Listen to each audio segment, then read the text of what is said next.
శ్రీ గురుభ్యో నమః. శక్తిపాత దేశికేభ్యో నమః. మనం అంతకుముందు సత్సంగంలో చాలా అంటే అతి సూక్ష్మమైన విషయాల గురించి మనం ధ్యానం ఎలా చేస్తే బాగుంటుంది, ధ్యానం చేసే పద్ధతులు, ధ్యానానికి ముందర మన మనస్థితి ఎట్లా ఉండాలి అనే దాని గురించి మనం చెప్పుకున్నామండి. చాలా విపులంగా చెప్పుకున్నాం. అంతకుముందు దాదాపు నేను యూట్యూబ్‌లో దాదాపు 4 నెలలు బట్టి నేను ఆడియోలని అప్‌లోడ్ చేస్తున్నాను. అందులో దాదాపు 160 దాటినాయి నేను చెప్పినటువంటి ఆడియోలు. ఇది దాదాపు చాలామంది చూస్తున్నారు అవి గూడా అందరూ. మన సభ్యులతోటి పాటు చాలామంది చూస్తున్నారు. మనం అది మీరెప్పుడైనా చూడొచ్చండి అవన్నీ. ఎప్పుడు కావాలంటే అప్పుడు మీరు అవి వాటిని మనం సబ్జెక్ట్‌ని మన యూట్యూబ్‌లోకి వెళ్ళిపోయి మనకు కావాల్సిన సబ్జెక్ట్‌లు అన్నీ ప్రతిది గూడా అందులోకి వస్తాయన్నమాట. ఎందుకంటే ఇవి మనం మీరెప్పుడు కావాలంటే అప్పుడు చూసుకోవడానికి వీలుగా ఉంటుందనే ఉద్దేశంతోటే చెప్తాం అన్నమాట అట్లా. తర్వాత మనం ప్రతి ఒక్కళ్ళు గూడా చాలామందేంటంటే ఇప్పుడు చాలామంది ట్రెండింగ్ ఏంటంటే కుండలిని యాక్టివేషను, తర్వాత ధ్యానము, తర్వాత మళ్ళీ దర్శనాలు, భగవంతుడి దగ్గర దర్శనాలు పొందటం, కోరికలు ఎట్లా తీర్చుకోవాలి, ఇవే ట్రెండింగ్ అన్ని ఇష్యూస్ అన్నీ ట్రెండింగ్ అన్నీ ఒక యూట్యూబ్‌లో గాని, ఫేస్‌బుక్‌లో గాని ఏముంటాయంటే సాధన గురించి చెప్పరండి. సాధన గురించి చెప్పకుండా అతి సులభంగా అన్నిటిని పొందే మార్గం ఏమిటి అనే దాని గురించి ఎక్కువ ఉంటాయండి. సులభంగా ఏమో ఆహ్, నిమిషాల్లో వంటకాలు చేస్తుంటారు చూసారా? అట్లా ఆధ్యాత్మికత కూడా అంత చీప్‌గా మారిపోయింది. ఆధ్యాత్మికత అనేది అందరి దృష్టిలో అట్లా ఒక తేలిగ్గా పొందే వస్తువుగా మారిపోయిందనమాట. ఒక మీరు ఒకటి గుర్తుపెట్టుకోండి. ఒక చిన్న ఉద్యోగం సంపాదించడానికి ఎల్‌కేజీ దగ్గర నుంచి డిగ్రీ వరకు దాదాపు 20 ఏళ్ళు కష్టపడితే గాని మీకు ఒక చిన్న ఉద్యోగం రావట్లేదే, అంటే ఒక కళలో ఒక వృత్తిలో నిష్ణాతులయ్యి, ఆ వృత్తిలో పర్ఫెక్షన్ వచ్చి దాని ద్వారా నువ్వు సంపాదించే యోగ్యత వస్తుంది. 20 ఏళ్ళు కష్టపడితే గాని. ఒక చిన్న కళలో అనమాట. ఇప్పుడు కంప్లీట్‌గా ఇప్పుడు యోగ స్థితి అంటే ఏంటంటే కంప్లీట్‌గా సర్వజ్ఞత అనమాట.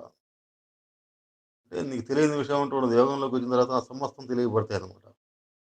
ఈ సమస్తం తెలిసే విద్యను గురించి నేర్చుకోవడానికి మనం ఎంత కష్టపడాలి చెప్పండి? సమస్తం ఏది తెలుసుకుంటే సమస్తం తెలియబడుతుందో అది విద్య అంటే అది.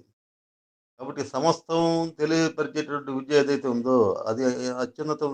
ఈ విద్యల కన్నా లౌకికమైనటువంటి విద్యలన్నిటికి కూడా చాలా ఉత్కృష్టమైనదనమాట. దాన్ని పొందాలంటే ఎంత శ్రమ చేయాలి? ఎన్ని నిమిషాల్లో ఎట్లా వస్తుంది చెప్పండి? ఇన్‌స్టాంట్ కాఫీలాగా, ఇన్‌స్టాంట్ ఆహారంలాగా 5 నిమిషాల్లో మనం ఆధ్యాత్మికత టాప్ మోస్ట్ చేరాలని చెప్పి అనుకోవడం అనేది ఎంత అజ్ఞానం అది. ఎందుకని వాటికి అందరూ తేలిగ్గా అట్రాక్ట్ అవుతున్నారో మరి ఎవరికి వాళ్ళు ఆలోచించుకోవాలి. ఎందుకని పట్ల ఎందుకంత అట్రాక్ట్ అయ్యి అటు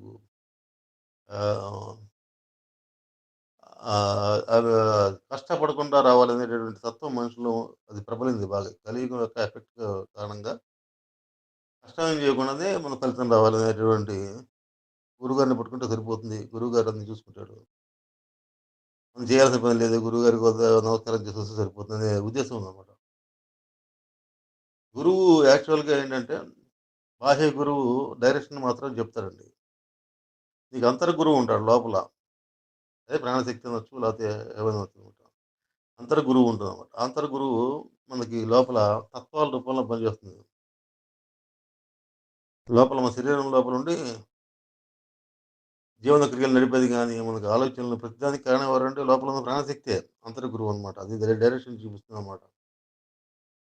అంతర్గురువు శక్తివంతమైన కొద్దీ నీకు అన్ని విషయాలు తెలియబడుతుంటాయి. విషయాలు ఎవరు చెప్పక్కర్ల. నీ అంతట నీకే లోపల నుంచి ఒక స్ఫురణ రూపంలో బయటకొస్తుందనమాట. జ్ఞానం అనేది బయటికి వస్తూ ఉంటదనమాట.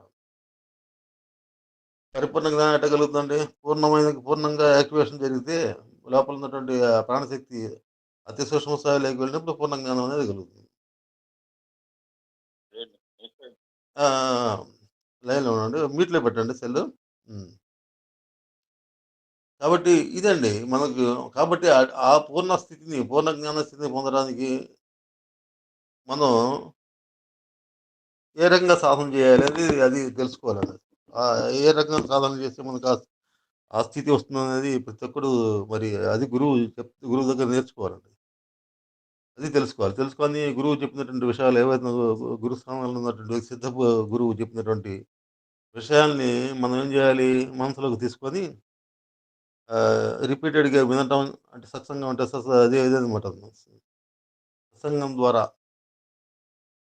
మన నియమాల్లో భాగం అనమాట. నియమాల్లో భాగం ఏంటంటే స్వాధ్యాయం. స్వాధ్యాయం ద్వారా విషయాన్ని తెలుసుకొని దాన్ని మననం చేయాలి. మననము, నిధిధ్యాసనం మనసులో నిలుపుకొని దాన్ని ఇంప్లిమెంట్ చేయటం అనమాట. తెలుసుకున్నటువంటి విషయాన్ని నిజ జీవితంలో మనం ఇంప్లిమెంట్ చేసినప్పుడు మాత్రమే ఫలితం లభిస్తుంది తప్పితే, అది మనకి ఏదో విన్నందువల్ల రాదండి. ఈ చెవిలో విని ఆ చెవిలో వదిలేస్తే అది వంట పట్టినట్టు కాదు. ఇప్పుడు ఆహారం తిన్నామండి. తిన్న ఆహారం అది పూర్తిగా కంప్లీట్‌గా డైజెస్ట్ అయ్యి, రక్తంగా మారి, ఎనర్జీగా మారితేనే అది ఆహారం జీర్ణం అయినట్టుగా లెక్క. తిన్న ఆహారం జీర్ణం కాలేదనుకోండి ఏమవుతుంది? అజీర్ణం, కడుపు నొప్పి అన్ని రకాల జబ్బులొస్తాయన్నమాట. అది బయటికి పోయేదాకా మనకి ప్రాబ్లమ్ అనమాట. ఆహారం తిన్నాం డైజెస్ట్ కాకపోతే. అట్లాగే మనం ఈ ఈ రకంగా చెవుల ద్వారా ఏదైతే వింటున్నామో అది హృదయం దాకా పోవాలి. హృదయంలో పోయిన తర్వాత అది యాక్షన్ కిందకి రావాలి. అంటే మనం అది ఇంప్లిమెంట్ కావాలి నిజ జీవితంలో. ఇప్పుడు సహనం, ఓర్పు అన్నాము. నిజ జీవితంలో అవి విన్నది దాన్ని ఇంప్లిమెంట్ చేయడానికి ఓర్పుగా ఏ పని చేసినా ఓర్పుగా, సహనంతోటి, ప్రేమతోటి చేయమన్నాము.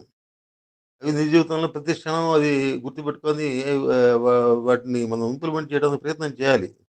ఒక్కసారే కుదరదది. ఒకసారి అంత సహనంగా చేయలేరనుకోండి. నెమ్మదిగా మనం చేస్తూ పోతుండాల. చేస్తుండ చేస్తూ ఉంటుంటే రిపీటెడ్‌గా చేస్తుంటే దానిలో నైపుణ్యత వస్తుంది. కార్ డ్రైవింగ్ ఉందండి. ఫస్ట్‌లో ఎవరికీ రాదు కార్ డ్రైవింగ్ గాని, మోటార్ సైకిల్ రైడింగ్ గాని చేస్తుంటాము. సైకిల్ రైడింగ్ చివరికి సైకిల్ రైడింగ్ అయినా కూడా ఒక 10 రోజులు, 15 రోజులు కష్టపడితే గాని ఇక డ్రైవింగ్ రాదు. మొట్టమొదట్లో అది ఎక్కంగానే భయం. నాకు చేత కాదని చెప్పేసి ఊరుకుంటే మరి ఎంతమంది కార్‌లను, మోటార్ సైకిల్ నడిపేవాళ్ళా? ఏదైనా మనకి అసాధ్యం అంటూ ఏం లేదు. ఎందుకని? మన లోపల భగవంతుడున్నాడండి. ప్రతి ఒక్క జీవిలో భగవంతుడి యొక్క అంశే ఉంది. భగవంతుడి యొక్క శక్తే లోపల ఉంది. భగవంతుడి శక్తి లోపల లేకపోతే మనం మాట్లాడలేము, వినలేము. ఏ శక్తి ఏవి పనిచేయవు. చైతన్య శక్తి చైతన్య స్వరూపంగా ఉన్నాడు భగవంతుడు. ఆ భగవంతుడికి అసాధ్యం అంటూ ఏది లేదు. ఏదైనా మనం సత్సంకల్పం గనక మనం చేసినట్టయితే అది నెరవేరుతుందనమాట. భగవంతుడు దైవ స్వరూపుడు కాబట్టి మన ఆలోచనలు ఎలా ఉండాలి? దైవ గుణాలను కలిగి ఉండాలన్నమాట. ఆలోచనలో దైవ గుణాలు ఉండాలన్నమాట. దైవ గుణాలతోటి కూడిన ఆలోచనలు ఏవైతే ఉన్నాయో వాడికి భగవంతుడు తప్పనిసరిగా సపోర్ట్ చేస్తాడనమాట.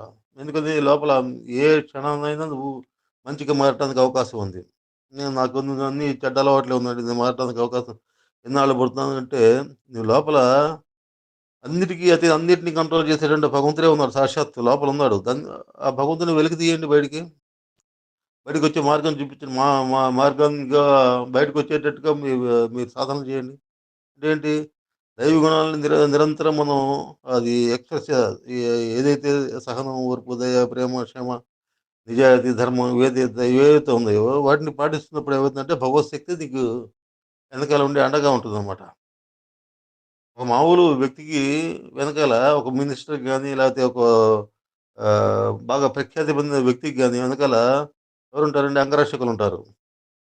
ఏమన్నా హాని కలుగజేస్తారో అని చెప్పేసి అంగరక్షకులు ఏం చేస్తారు? నిరంతరం వాళ్ళ వెంబడే ఉంటారనమాట. అట్లాగే నీ నీ నిరంతరం ప్రతి ఒక్కడు కూడా భగవంతుడే లోపలున్నాడు. భగవంతుడి లోపల ఉన్నప్పుడు నీకెందుకు భయం ఇంకా? సాక్షాత్ భగవంతుడి మీద నమ్మకం కావాలి మనకు. నమ్మకం ఉన్నాడని నమ్మకం కావాలి. ఉన్నాడని నమ్మకం ఉంటే నీకు దేనికి భయం ఉండవు. ఏదైనా చేయగల కెపాసిటీ భగవంతుడిని తలుచుకొని చేసేస్తాం. ఎందుకని లోపల సాక్షాత్ భగవంతుడి శక్తి ఉంది నీ లోపల. అది మనం నమ్మం. భగవంతుడున్నాడంటే నమ్మం. భగవంతుడున్నాడని నమ్మితే మనం ఎప్పుడు చెడ్డ పనులు చేయమండి.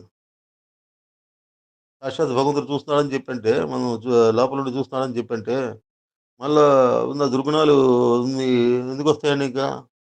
భగవంతుడు ఉన్నాడని చెప్పేసి భగవంతుడి దగ్గర ఓ రాజు దగ్గరికెళ్ళినప్పుడు ఎంత జాగ్రత్తగా ఉంటామండి? భగవంతుడే లోపల సాక్షాత్ అన్నిటికి కారణభూతమైనటువంటి భగవంతుడున్నాడని నమ్మితే చెడ్డ పనులు చేస్తామా? కాబట్టి నమ్మకం అనేది కావాలి. భగవంతుడిని నమ్మటం అనేది కావాలన్నమాట. నమ్మకం, విశ్వాసం అనేది కావాలి. ముందు నుండి గనుక మనం సాధన చేసినట్టయితే మనకి రిజల్ట్ అనేది తప్పనిసరిగా వస్తుంది. సరేనండి. ఇప్పుడు మనం అదింది పక్కన పెడదాం. ఇప్పుడు నేను ఒక హ్మ్. కొత్త టాపిక్ ఈరోజు ఒక కొత్త టాపిక్ గురించి మనం మాట్లాడుకుందామండి. టైము, కాలము, దూరము. Time, space. వీటి గురించి కొంచెం ఇప్పుడు చూడండి 100 సంవత్సరాల క్రితం అది జరిగింది. 1000 సంవత్సరాల క్రితం ఆది శంకరాచార్యులు వారు ఆయన ఉండి 'సౌందర్యలహరి' ఇవన్నీ రాసాడు. ఇవన్నీ చెప్పుకుంటాం కదా! పలానా సంవత్సరంలో ఆంగ్లేయులొచ్చారు. ఫలానా సంవత్సరంలో వీళ్ళొచ్చారు, ముస్లిమ్సొచ్చారు, దండయాత్రలు చేశారు. మన పూర్వీకులు వీళ్ళని సంవత్సరాలను మనం గణన చేస్తుంటాం సంవత్సరాలని. కాలము. కాలగణన చేస్తుంటాం. కాలం అంటే ఏంటసలు? కాలం ఎట్లా ఏర్పడుతుంది? కాలానికి మూలం ఏంటి? ఆ దూరము. ఇక్కడి నుంచి అక్కడికి హైదరాబాద్‌కి ఇంత దూరం అని చెప్పేసి చెబుతుంటాం. ఇక్కడి నుంచి ఢిల్లీకి అంత దూరం అని చెబుతుంటాం. ఇక్కడి నుంచి మరి ఎక్కడో ఆహ్, అమెరికాకి ఇంత దూరం ఇంత కాలంలో ప్రయాణం చేయాలని విమానంలో అయితే ఇంత, ఓడైతే ఎట్లా ఇంత దూరం పోవాలని చెప్పేసని కాలగణన చేస్తుంటామండి. కాలగణనకి మూలం ఏంటి? ఇవన్నీ కాలము, దూరం అనేది ఎట్లా ఏర్పడ్డాయి? ఇవి మామూలుగా వీటికి ఎగ్జిస్టెన్స్ ఉందా? మరి పూర్వకాలంలో ఉన్నటువంటి వస్తువులు ఇప్పుడెందుకు లేవు? ఆ మనుషులు ఇప్పుడెందుకు లేవు? ఆ పరిస్థితులు ఇప్పుడెందుకు లేవు? ఎందుకు మారుతున్నాయి? వీటి గురించి ఎప్పుడైనా ఆలోచించారా? అది ఇది రావాలి మనసులో. మనకి ఇవన్నీ కాలం మార్పులకు కారణం ఏంటి? అనేది. ఇవన్నీ ఎక్కడ చెప్పారండి? మనకి 3 సూక్తాల్లో చెప్పారండి. మన ఋషులు 3 సూక్తాలు ఎప్పుడో చెప్పినవి ఋగ్వేదంలో చెప్పిన సూక్తాలనమాట. పురుష సూక్తము, స్త్రీ సూక్తము, నారాయణ సూక్తం అండి. 4 3 సూక్తాల్లో సమస్తం చెప్పబడిందనమాట. పురుష సూక్తం ఒకటి, రెండోది స్త్రీ సూక్తము, మూడోది నారాయణ సూక్తం అనమాట. ఈ 3 సూక్తాల్లో అంటే నారాయణ సూక్తం అంటే మంత్రపుష్పం. అందరూ చదువుకునే మంత్రపుష్పం. సహస్రశీర్షం దేవం విశార్షం విశ్వసంభువం విశంభువం అని మనం ఇందులో మంత్రపుష్పం చదివేటప్పుడు ఏదైతే గుళ్ళల్లో ఏదైతే చెప్తారో అది నారాయణ సూక్తం అంటారండి. పురుషు పురుష సూక్తం అంటేనేమో అందులో సాంఖ్యయోగం అండి. పురుషుడు ఏ రకంగా ఆహ్, ప్రపంచాన్ని సృష్టించాడు. అంటే పురుష శక్తి అంటే ఆత్మ అనమాట. ఆత్మ నుంచి ప్రపంచం ఎట్లా ఏర్పడింది అనేది పురుష సూక్తంలో చెప్తారండి. స్త్రీ సూక్తం అంటే మొత్తం స్త్రీ సూక్తం అంటే స్త్రీ శక్తి అనమాట. స్త్రీ శక్తి అంటే మన ప్రకృతి శక్తి అనమాట. ప్రకృతి ప్రపంచంగా ఎట్లా ఏర్పడింది? ఎన్ని తత్వాలు కలిసి ప్రకృతి తత్వంగా ఏర్పడింది?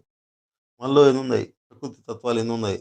మన బయట బాహ్య ప్రపంచంలో ఎన్ని రకాలుగా ప్రకృతి మారింది?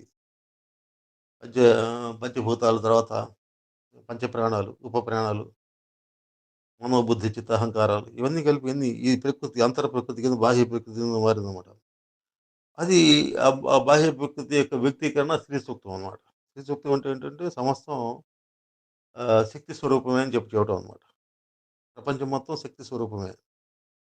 ప్రపంచం మొత్తం ఆవరించింది ఈశ్వరుడే మొత్తం. అణువణువున కణకణాన భగవంతుడే ఉన్నాడని చెప్పి చెప్పడం అనేది అది పురుష సూక్తం అండి. పురుష సూక్తం గురించి మనం చెప్పుకుంటే అందులో 18 శ్లోకాలుంటాయండి.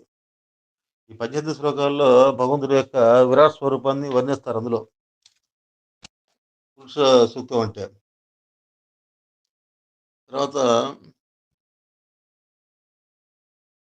ఈయన దీని గురించి మనం చెప్పుకున్నట్టయితే పురుష సూక్తం గురించి చెప్పుకున్నట్టయితే, ఈ భూమి అంతటిని వ్యాపించేటటువంటి భగవంతుడు 10 అంగుళాల స్వరూపంలో హృదయంలో నిలిచాడు మొదటి శ్లోకంలో చెబుతారు. 3 శ్లోకాల్లో ఏం చెప్తారు? 2, 3 శ్లోకాలు అంటే పురుష సూక్తం గురించి చెప్పాలంటే మొత్తం ఈ 18 శ్లోకాల గురించి చెప్పాలంటే ఇక్కడ ఏంటి సాంఖ్యయోగం కిందకి వస్తుందన్నమాట. అంటే ఆయన ఏ రకంగా బాహ్య ప్రకృతిగా మారాడు, జడ పదార్థాల్లో ఎట్లా ఆయన ఆయన అంశ ఎట్లా చేరింది, తర్వాత మళ్ళీ బ్రహ్మాండం అంతా ఎట్లా వ్యాపించాడనేది సర్వత్రా వ్యాపించినటువంటి తర్వాత భూమిని సృష్టించటం గాని, తర్వాత అందులో ప్రాణులను సృష్టించడం గాని ఇవన్నీ వస్తాయండి అందులో. పురుష సూక్తంలో. ఆ భగవంతుడికి ఆహుతులుగా ఏమున్నాయండి? ఆహ్, ఆహ్, భ విశ్వం అంతా వ్యాపించేటటువంటి భగవంతుడికి ఆహుతులుగా ఈ వసంతకాలం నెయ్యిగాను, యజ్ఞం అనమాట. యజ్ఞం కింద గనక చూసినట్టయితే ఆ పురుషుడిని పూజించే యజ్ఞం కింద మనం ఏది ఏ రకంగా భావించినట్లయితే ఆహుతులుగా వసంతకాలాన్ని నెయ్యిగాను, గ్రీష్మకాలాన్ని వంట చెరుకుగాను, శరత్కాలాన్ని నైవేద్యంగాను ఆ పురుషుడికి యజ్ఞ రూపంలో మనం సమర్పిస్తున్నట్టుగా మనం ఆ భావన చేయాల్సి ఉంటదనమాట. భగవంతుడిని మొత్తం సమస్తం వ్యాపించిన భగవంతుడికనమాట. ప్రపంచంగా బయట కనపడుతున్న భగవంతుడికి ఆహుతులుగా ఇట్లా చేయాలి. తర్వాత ఈ యజ్ఞానికి రాత్రి, పగలు తర్వాత హ్మ్, తో కూడినటువంటి పరిధులుంటాయి. ఇది రాత్రి, పగలు తర్వాత 24 తత్వాలు ఏవైతే ఉన్నాయో పంచభూతాలు, పంచప్రాణాలు, పంచ ఉపప్రాణాలు, మనో, బుద్ధి, చిత్తహంకారాలు, రాత్రి, పగలు ఇవన్నీ కలిపి మొత్తం 21 తత్వాలన్నమాట. యజ్ఞానికి సమిధులన్నమాట ఇవన్నీ. పురుష సూక్తం గురించి మనం వర్ణించాలంటే మనం ఒకటేనండి. మనం ఇవన్నీ మనం అర్థం చేసుకొని చేయాలంటే చాలా టైం పడుతుంది. సూక్తం గురించి చెప్పాలంటే. కాబట్టి ఇందులో ఏంటంటే ఒక రకంగా చెప్పాలంటే సాంఖ్యయోగం అన్నమాట. సాంఖ్యయోగం అంటే భగవతత్వం ఎన్ని రకాలుగా విడిపోయి బాహ్య ప్రకృతి గాను, అంతర్ ప్రకృతి గాను ఎట్లా ఏర్పడింది అనేది అందులో మెయిన్ ఏం చెప్తారంటే ఆ విరాట్ పురుషుడు యొక్క ముఖం బ్రాహ్మణులదని, చేతులేమో క్షత్రియులని చెప్పేసని, తొడలు వైశ్యులని చెప్పేసని, పాదాలు శూద్రుడని చెప్పేసని ఈ రకంగా దీన్ని చాలామంది విమర్శిస్తుంటారండి. ఈ శ్లోకాన్ని. ఈ బ్రాహ్మణులు అధికులా మిగతా వాళ్ళందరూ శూద్రులందరూ మరి వాళ్ళు పాదాల కింద చూపించారు. ఇక్కడ కూడా డిస్క్రిమినేషన్ ఉందని చెప్తారనమాట. భగవద్గీతలో ఏం చెప్పారంటే మనం కులాల వ్యవస్థ పెట్టారు కానీ భగవద్గీతలో చెప్పిందేంటంటే గుణకర్మల చేత ఈ ఈ బ్రాహ్మడు, వైశ్యులు, శూద్రులుగా అందరిని డివైడ్ చేశారు తప్పితే, జన్మతః ఎవరిని బ్రాహ్మణులని, వైశ్యుల్ని, శూద్రులుగా భగవద్గీతలో ఎక్కడ చెప్పలేదండి.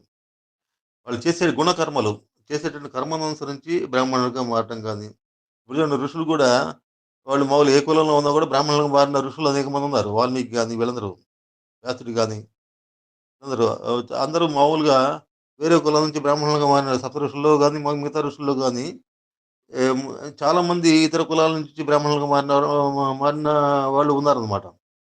కాబట్టి ఇక్కడేంటంటే, ఇక్కడ మనం ఎట్లా అర్థం చేసుకోవాలంటే, శూద్రులంటే ఇతరులు ఈ యజమాని దగ్గర డబ్బు కోసం పనిచేసే వాళ్ళందరూ శూద్రుల కింద లెక్కేనండి. ఇప్పుడు బ్యాంకుల్లో చేస్తుంటారు, సాఫ్ట్‌వేర్‌లో చేస్తుంటారు. అంటే డబ్బుల కోసమే చేసేది యజమాని దగ్గర, యజమాని చెప్పిన పనులన్నీ చేస్తుంటారనమాట. వీళ్ళందరూ శూద్ర వర్గం కిందకి మనం చేర్స్తాం తప్పితే, బ్రాహ్మణులు ఎవరండి? బ్రాహ్మణులంటే 10 మంది తనకున్నటువంటి ప్రజ్ఞాశక్తిని సమాజ శ్రేయస్సు కోసం ఎవరైతే ఉపయోగిస్తారో వాళ్ళు బ్రాహ్మలు. అంతేగాని కులపరంగా భగవద్గీతలో గాని, మిగతా ఎక్కడ కూడా వేదాల్లో గాని అది కులపరంగా వీళ్ళు బ్రాహ్మణులు, వీళ్ళు వైశ్యులు అని చెప్పేసి ఎప్పుడు ఎక్కడ చెప్పలేదు. పుట్టుకతోటి ఎవరు ఆ స్థితి రాదు. గుణకర్మల చేతనే ఈ బ్రాహ్మణత్వం గాని, శూద్రత్వం గాని, తర్వాత ఆహ్, క్షత్రియుడు, ఈ పోలీసులు గాని, సైన్యాధికారులు గాని వీళ్ళందరూ క్షత్రియుల కోవ కిందకి వస్తారనమాట. వీళ్ళు యుద్ధం చేసి ప్రాణాలు అర్పించడానికి కూడా సిద్ధంగా ఉంటారనమాట. కాబట్టి అటువంటి మనస్తత్వం ఉన్నవాళ్ళు వాళ్ళు క్షత్రియుల కింద లెక్క. కత్తి చూస్తే పరిగెత్తి పారిపోయేవాడు క్షత్రియ కిందకొస్తాడండి. క్షత్రియ కులంలో పుట్టినప్పటికి కూడా ఏ ఈ ఈ దీనికి యుద్ధానికి పనికిరాని వ్యక్తులు లేరా? ఇలా బ్రాహ్మణ కులంలో పుట్టి వేదాల యొక్క వేదాధ్యయనం లేకుండా మామూలుగా సాధారణంగా ఉన్న వ్యక్తులు లేరా? కాబట్టి వాళ్ళు కాదండి ఇక ఏదైనా గుణకర్మల చేత ఎవరైతే ఏ కులంలో ఉన్నవాడైనా బ్రాహ్మణుడిగా మారొచ్చండి. బ్రాహ్మణుడు చేసే పనిని బట్టి శూద్రుడు కింద చేస్తాడు. బ్రాహ్మణుల్లో కూడా చాలా మంది ధైర్యం ఉన్నవాళ్ళు ఉన్నారు. వాళ్ళు క్షత్రియుల కింద లెక్కనమాట. క్షత్రియ ప్రజ్ఞాస్థితులు ఉన్నట్టు కింద లెక్కనమాట. అట్లాగే కొంతమంది వ్యాపారం చేస్తుంటారు. అంటే వయస్సుల కింద లెక్క. కాబట్టి ఇట్లా ఈ పురుష సూక్తంలో ఇవి చెప్పారు. ఏం చెప్పారు? భగవంతుడే మొత్తం సమస్త విశ్వం మొత్తం వ్యాపించి ఉన్నాడు.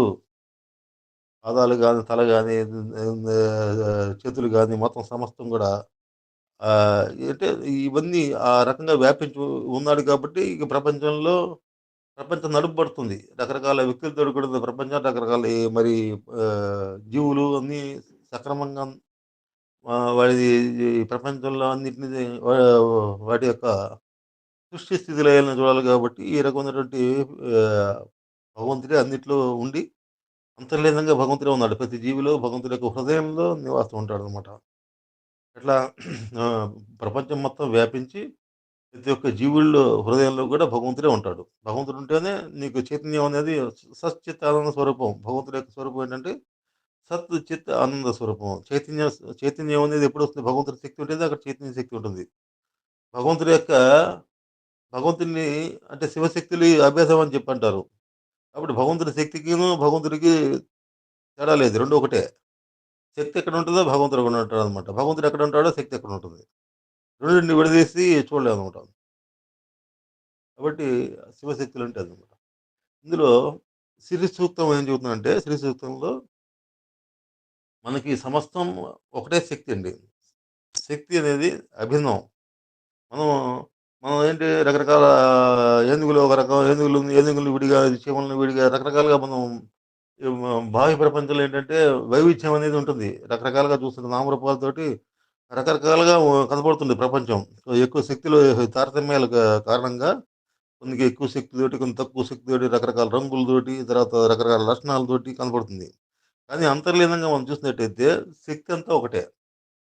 అందరిలోనూ పనిచేసే శక్తి అనేది ఒకటే. చైతన్యం ఒకటే అనమాట. ఆ చైతన్యం లేకపోతే జీవులు ఏది వాటి బతకలేవనమాట. చైతన్యం ఉన్నంత వరకు లోపల భగవంతు శక్తి ఆత్మ ఉండాలి. జీవాత్మ ఉండాలి. తర్వాత దానికి దాన్ని ఆవరించి చైతన్యం కూడా ఉండాలి. చైతన్యం ఉంటే ఏమైతుంది? మూవ్‌మెంట్ అనేది వస్తుంది. మనం మాట్లాడగలుగుతాం, చూడగలుగుతాం, పనులు చేయాలంటే చైతన్యం ఉండాల. కాబట్టి లోపల భగవంతుడి శక్తి ఉండాలి, చైతన్యం 2 శివశక్తులు 2 కలిసి ఉంటేనే మన జీవితం అనేది మనం బతకగలుగుతామనమాట. కాబట్టి పురుష సూక్తం ఏంటి? ఏం చెబుతుంది? అంతటా భగవంతుడే ఉన్నాడు. ప్రతి అణువులో, ప్రతి చోట భగవంతుడే ఉన్నాడని చెబుతుంది. ఆయన అన్ని రకాలుగా అన్నిట్లో ఆయన ఆహ్, ఆయన ఆయన నిశ్చల స్థితిలో ఉన్నా కూడా అక్కడ ప్రతి జీవిలో ఉన్నప్పుడు మాత్రమే ఆ జీవి అంతటా వ్యాపించినటువంటి పరమేశ్వర స్వరూపంలో చైతన్యం అనేది చిన్న చైతన్యం ఏర్పడి అది జీవులుగా మారి అంటే నామరూపాలతో కూడిన ప్రపంచంగా మారిందని చెప్పేసని ఆయన యొక్క చైతన్య శక్తి సహాయంతోటి నామరూపాలు గల ప్రపంచంగా మారాడని చెప్పేసని శ్రీ సూక్తం చెబుతాం. శ్రీ సూక్తంలో మనం గనుక మనం పరిశీలించినట్టయితే శ్రీ సూక్తంలో చైతన్య శక్తి ఎట్లా ఉంటుందంటే క్రియాశక్తి, ఇచ్ఛాశక్తి, క్రియాశక్తి, హ్మ్, జ్ఞానశక్తి అనమాట. 3 రకాలుగా ఉంటది. అమ్మవారు స్త్రీ స్వరూపంగా చెబుతారు చైతన్యాన్ని. ప్రకృతిని స్త్రీ స్వరూపంగా అక్కడ లోపల ఉన్నట్టు పరమాత్మను పురుష స్వరూపంగా చెబుతారు. పురుష సూక్తం అంటే పరమాత్మ యొక్క పరమాత్మ సర్వత్రా వ్యాపించడని చెప్తాడు. అన్నిట్లో పరమాత్మ స్వరూపం ఉంది అని చెప్పేసి చెబుతాడు. పరమాత్మ లేకపోతే ఈ చైతన్య శక్తి కూడా ఉండదు. ఈ చైతన్య శక్తి ఏంటంటే ఈ ఈ లోపల స్త్రీ శక్తి అనమాట. అంటే ఇచ్ఛాశక్తి, క్రియాశక్తి, జ్ఞానశక్తి అనమాట. ఇప్పుడు మనకి ఒక పని జరగాలంటే ఈ 3 శక్తుల కలయిక ఉండాలి. ఈ 3 శక్తులు కలిస్తే గాని ఒక కార్యాన్ని మనం నిర్వర్తించలేమనమాట. ఇచ్ఛాశక్తి అంటే మన ఒక కోరిక అనేది జనించాలి. పరమేశ్వరుడికి గూడా మనం ఒక ప్రపంచంగా వ్యక్తం కావాలని కోరిక కలిగిన తర్వాతే ఈ ప్రపంచ సృష్టి అనేది జరిగింది. ఆయన, ఆయన ఏకంగా ఉన్నటువంటి పరమేశ్వరుడిలో ఒక చిన్న కోరిక కలిగింది. ఏంది అనేకంగా విస్తరించాలని కోరిక కలగగానే ఎమ్మటే అక్కడి నుంచి కోరికతోటి ఈ సమస్తం సృష్టి ఏర్పడిందనమాట. కోరికతోటి ఎప్పుడైతే కోరికని ఆహ్, ఇచ్ఛాశక్తి అనమాట. తర్వాత క్రియాశక్తి, జ్ఞానశక్తి అనమాట. ఈ 3 అమ్మవారి శక్తులే. సరస్వతి, లక్ష్మి, పార్వతి అమ్మవార్లనమాట. ఈ 3 శక్తుల కలయిక లేకపోతే ఏది లేకపోయినా కూడా నీకు అక్కడ కార్యం సిద్ధించదనమాట. ఈ 3 ఉండాలనమాట.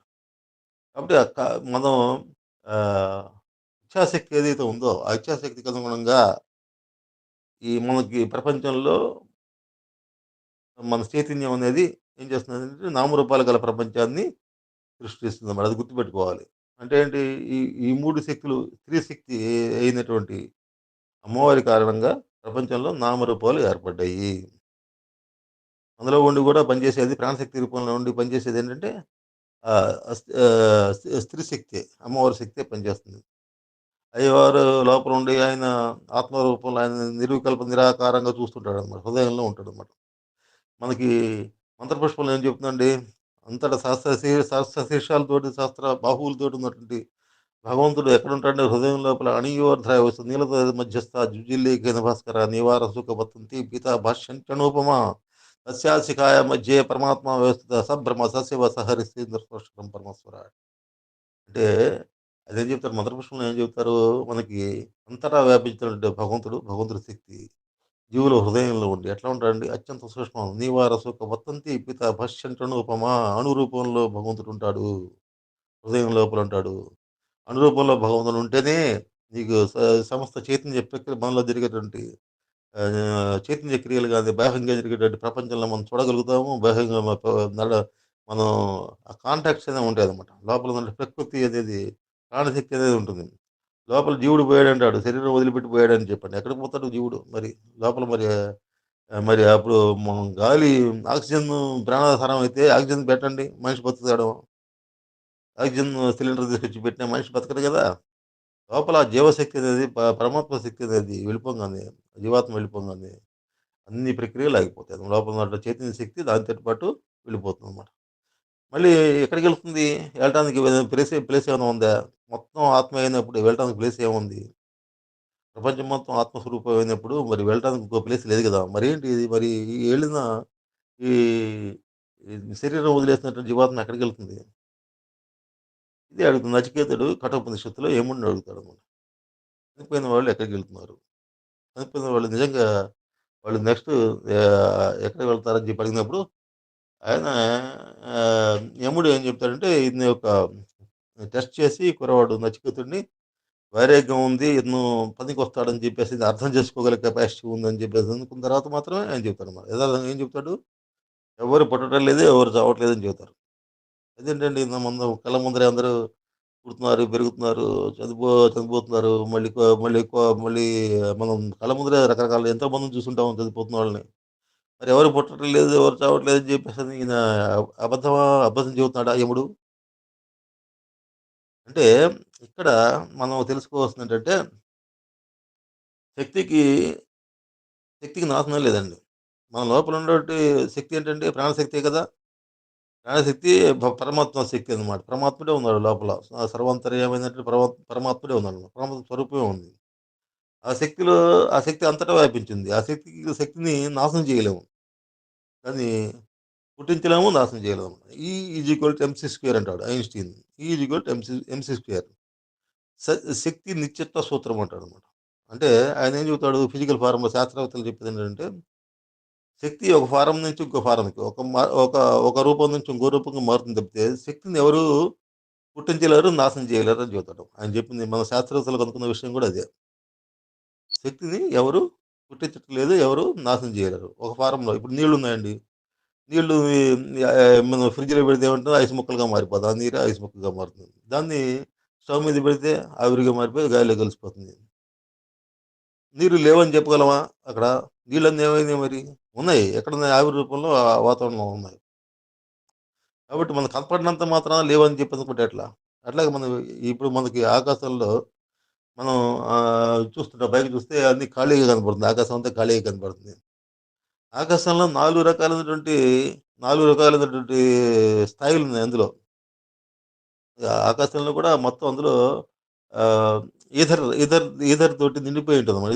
ఈథరిక్ డబ్బులని అట్లా మామూలుగా 4 లేయర్స్ ఉంటాయండి అది.